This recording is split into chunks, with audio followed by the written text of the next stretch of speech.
Oi, oi! Se você não me conhece, eu sou a Mari, eu falo de entretenimento aqui no YouTube, falo sobre música, sobre séries, filmes, livros e assuntos que giram ao redor desse universo.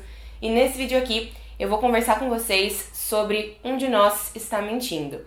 Mas antes disso, se você também se interessa pelo universo da cultura pop, já aproveita e se inscreve no meu canal, caso você ainda não seja inscrito, porque eu tô com a meta de chegar aos 40 mil inscritos até o final do ano e ainda temos um longo caminho pela frente. Então eu ficaria muito feliz se você pudesse me ajudar.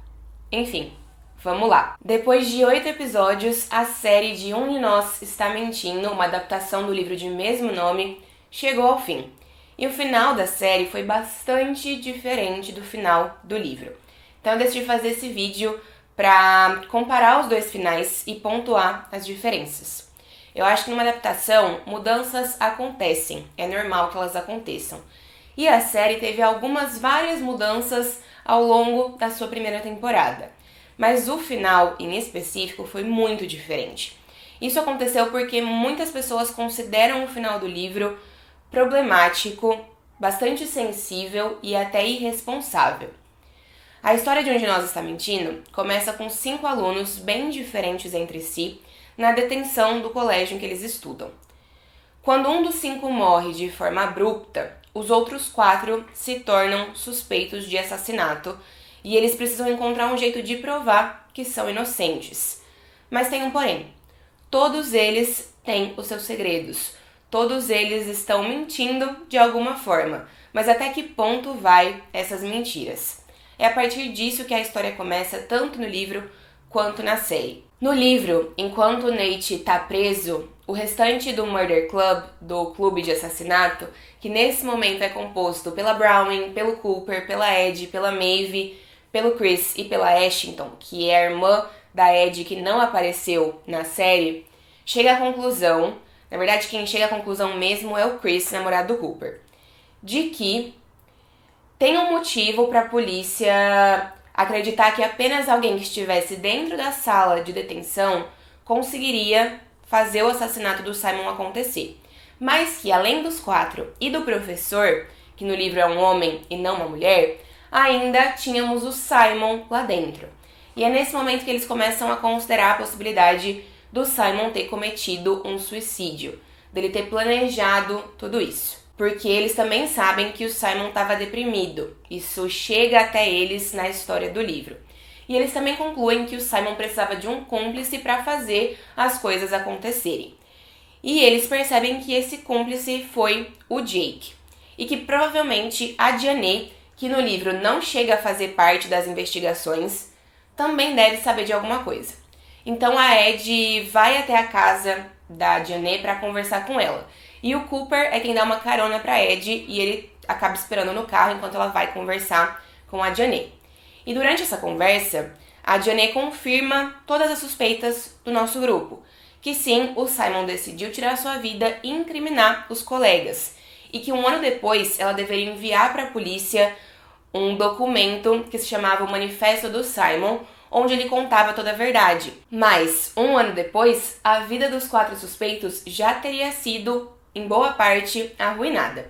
A Diane, inclusive, fala o seguinte para Ed nesse momento no livro.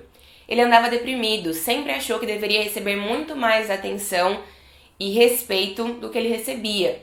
Passou muito tempo na internet com um bando de gente repugnante pensando em se vingar de todo mundo que o fazia infeliz. Então o livro coloca o plano do Simon de tirar a própria vida como uma vingança por ele não ter conseguido, durante o colégio, o que ele achava que merecia.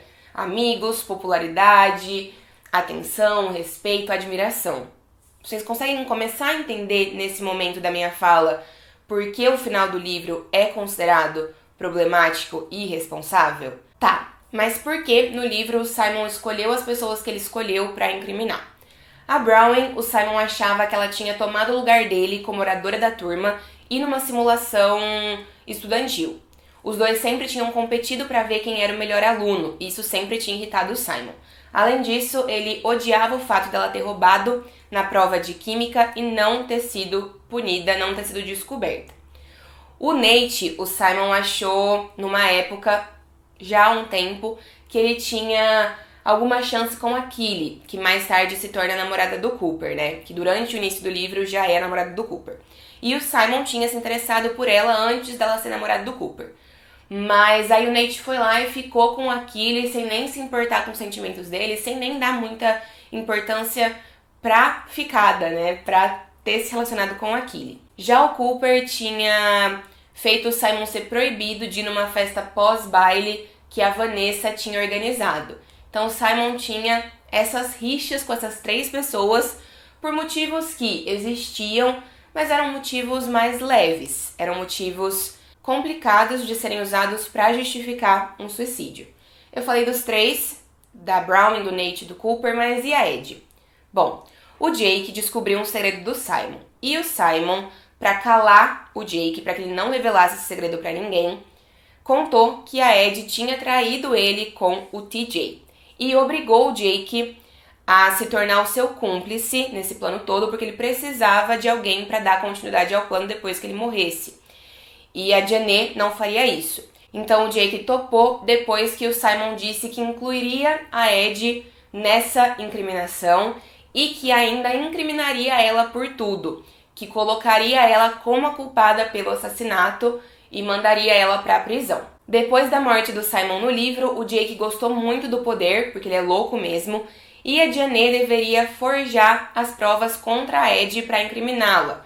Mas ela não queria mais ajudar, não queria mais colaborar com o plano, e o Jake estava chantageando ela no livro, com um áudio que ele tinha editado. Então ela acaba jogando tudo pra cima do Nate, porque foi mais fácil, porque ela conseguiu acesso ao armário dele que ele nunca trancava, e o Nate, ele realmente era um alvo mais fácil por já ter um antecedente criminal. Então o Nate vai preso. E tudo isso a Janet conta pra Ed nessa conversa no final do livro. No meio da conversa o Jake chega. Quando ele percebe que a Ed tá ali, ele começa a persegui-la, ela foge pra um bosque que tem ali perto da casa da Janet, e ele vai atrás dela, ele a alcança e ele quase mata a Ed enforcando ela.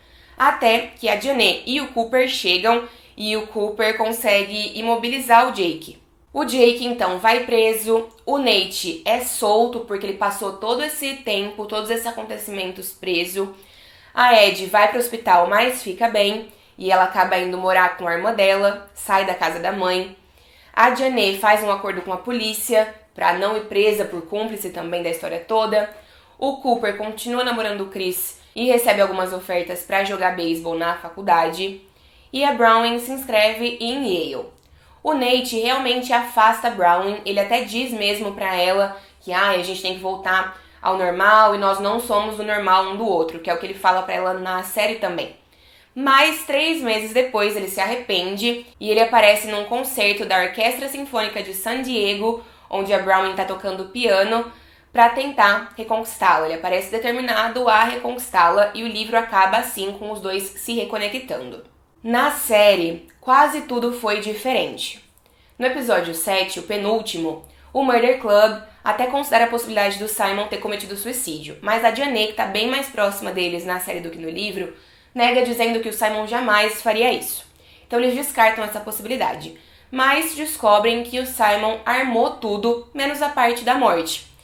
E também chegam à conclusão de que ele precisou de um cúmplice que provavelmente acabou se tornando culpado. A Browning e a sua família então pagam a fiança do Nate e ele é liberado, então ele participa dos desenrolares finais da história. A Ed volta a namorar com o Jake, o que não acontece no livro, só que ela logo vê coisas suspeitas no histórico de jogos do Xbox dele. A Browning chega à conclusão de que o Jake foi o cúmplice do Simon e que ele pegou o Xbox no velório do Simon porque ele queria encobrir todas as provas, tudo que levasse até ele. Então eles decidem na série que eles precisam encontrar o Xbox. Vai acontecer uma festa de Halloween na casa do Jake e é onde o final da série se desenrola. A Ed ainda tá meio do lado do Jake, tá namorando com ele, então obviamente ela vai estar na festa. O Cooper tinha recebido um convite, mas o restante do nosso clube decide entrar de penetra. A Maeve não participa dos acontecimentos finais da série, o que eu achei estranho. A Maeve na série me irritou muito, eu não gostei da personagem na série e eu adoro a personagem do livro.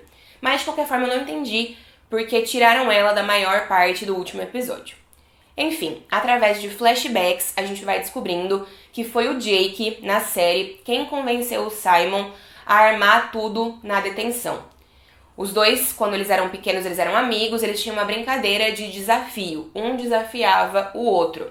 Uma espécie de verdade ou desafio mesmo. E aqui eu chamo a atenção para o fato de que a continuação de Um de Nós Está Mentindo, o segundo livro dessa história, que tem um foco em outros personagens e num outro mistério, ele é pautado numa brincadeira de verdade ou desafio.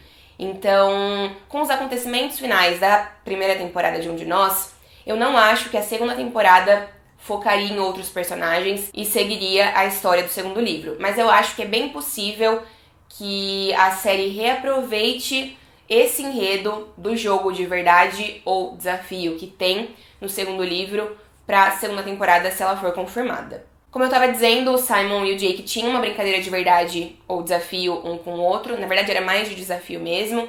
E o Jake joga essa cartada, diz que desafia o Simon a planejar tudo isso e a fingir a morte dele. Só que o plano era realmente que alguém corresse para a enfermaria, pegasse uma caneta de adrenalina, uma EpiPen, e aplicasse no Simon para salvá-lo. Ele achou, o Simon, que era isso que ia acontecer.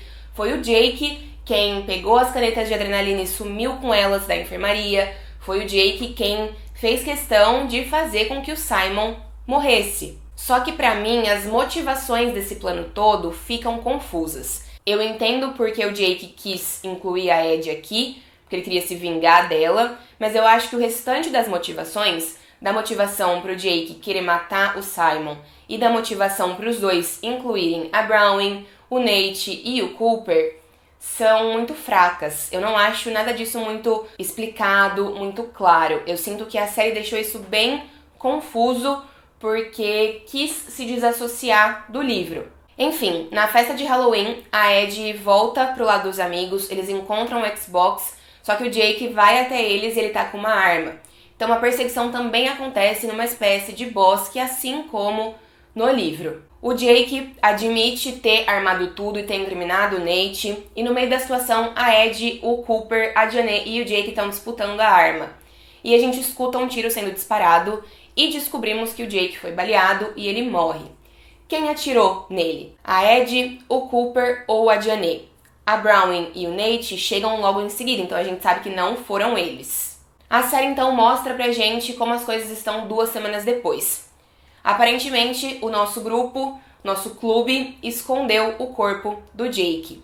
Eles deixaram o Xbox pra polícia encontrar e tá sendo dito que o Jake fugiu, depois de ter ficado muito nervoso com a situação. Então o Nate tá praticamente prestes a ser desincriminado por tudo, já que a polícia encontra provas suficientes do envolvimento do Jake no Xbox. O Nate afasta a Browning, assim como ele faz no livro, mas a reconciliação não acontece e ela deve ficar para uma possível segunda temporada se a série for renovada. A série, então, a primeira temporada da série acaba com os 4 recebendo mensagens de alguém que se intitula como Simon Says. Simon diz. Só que Simon Says é o nome de um jogo infantil lá nos Estados Unidos que aqui no Brasil a gente conhece como Siga o Mestre. Então tem essa brincadeira, esse trocadilho aqui, essa referência. E aí na mensagem que eles recebem tá escrito: façam o que eu mandar ou todo mundo vai saber o que vocês fizeram. Então alguém sabe o que aconteceu lá no bosque, na floresta, no dia da morte do Jake. E aí eu acho que a partir disso, se a gente tiver uma segunda temporada, os 4 vão acabar recebendo mensagens de verdade e desafio, e isso vai movimentar uma história para um segundo ano. E eles vão cumprir com tudo que for pedido pra não revelarem que eles realmente acabaram matando o Jake e escondendo o corpo dele. Essas foram as diferenças. Como eu disse, o motivo do fim da série ser diferente do livro é porque o fim do livro é considerado irresponsável e problemático e, de fato, você falar sobre suicídio é bastante sensível. Só que apesar desse assunto ser muito delicado, eu acho que a reviravolta do livro ela é bem interessante, porque você vai percebendo que não tem como ser mais ninguém, não tem como alguém que não estava ali na sala ter feito tudo o que aconteceu e ter planejado a morte do Simon. Então quando você percebe que foi um suicídio, que foi tudo planejado por ele, é bastante interessante, mas eu concordo que é um tema delicado, então eu entendo porque a série mudou isso. E eu gostei do fim da série. Eu gostei da gente ter tido ali um desenrolar bem de suspense e de perseguição. Eu gostei muito do cliffhanger, gostei muito do Jake ter morrido e deles terem escondido o corpo, porque eu acho que isso pode trazer uma temporada bem legal, uma segunda temporada bem legal. Eu só não gosto que o final da série não explicou algumas coisas muito bem, não deixou muito claro quais foram as motivações para essa armação no início de tudo. Acho que fica um pouco confuso mesmo. Enfim, é isso. Espero que vocês tenham gostado desse vídeo. Se vocês gostaram, comentem aqui embaixo, deixem um joinha, compartilhem nas redes sociais de vocês. Obrigada por terem me assistido. Um beijo grande e a gente se vê numa próxima oportunidade.